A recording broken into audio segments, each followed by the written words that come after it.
Right, so we're going to be starting part 1 of this video tutorial. Just click on that folder. So if you get all your videos together and the piece of music that you want to put with your video, I suggest you put them all in one folder. Then you just know where everything is and you're not searching for everything. Right, so let's get this started. So we will load up Premiere. Take a little bit to load up.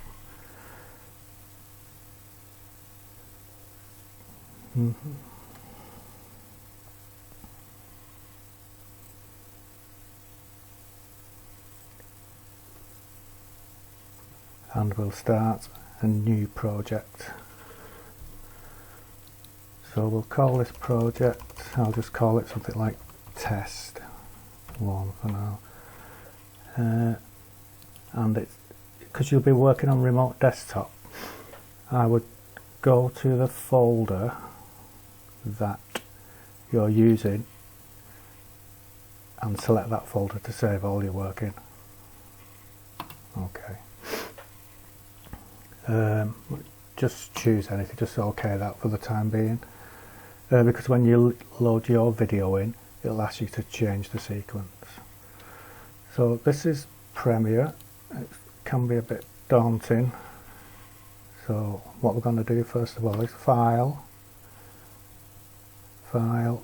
Import, and then find your folder, which mine says Video Tutorial, and then select all the media you want to import, and then just press Open, and that'll import the files. Now if you look over here where it says Project Test 1, this is where all your media will be kept, as you can see. And up here is a preview screen. You've also got preview screen for stuff that's down on the timeline down here. So first of all, I'm just going to clean up the clips. It says no source clips, so if we just drag and drop that into there, there we've got our source clips. So if you play,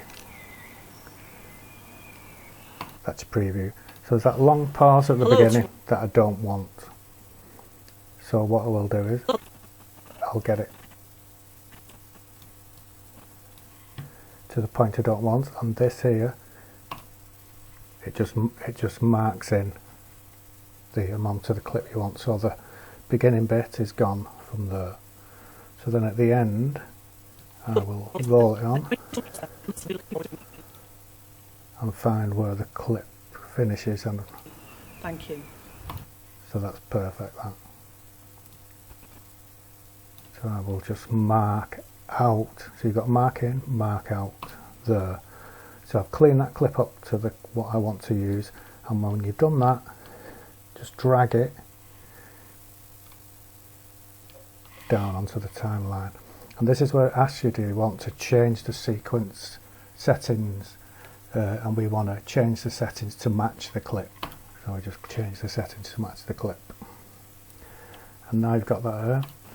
Hello to all the Year 6s. So there's the bit that has the cleaned clip. You also got an audio track down here with the vocals. So my next clip I want to clean up is Miss Swerver. So again, we'll start by playing. Hello. And we'll stop there. You can go back a little bit, or just maybe there then. Mark in. Take it to the end. Bye. So we'll just and mark out. Now we've got that head clip trimmed. So then we're going to drag it down, select it, and drag it down onto the timeline. So if you go to the end of that, you'll go. A wonderful 5 years with us, and we're really looking forward to meeting you. Thank you. Hello, my name's Miss Wavy. So that's on one continuous line there now. So the next we'll do Miss Craft. Again, 3, 2. Hi, yes. So again, mark in. Take it to the bit at the end. See you soon. And then we'll mark out. And then you drag that clip down onto the timeline. You can also use the razor blade tool to kind of cut up your clips as well, bits you don't want. But we'll look at that later on. Right, let's have a look. So once you get your sequence like that, just render the work area. That could take a little time, so I won't do that now, but render the work area. And that's all this is for part 1. We'll go further into it in part 2. Thanks.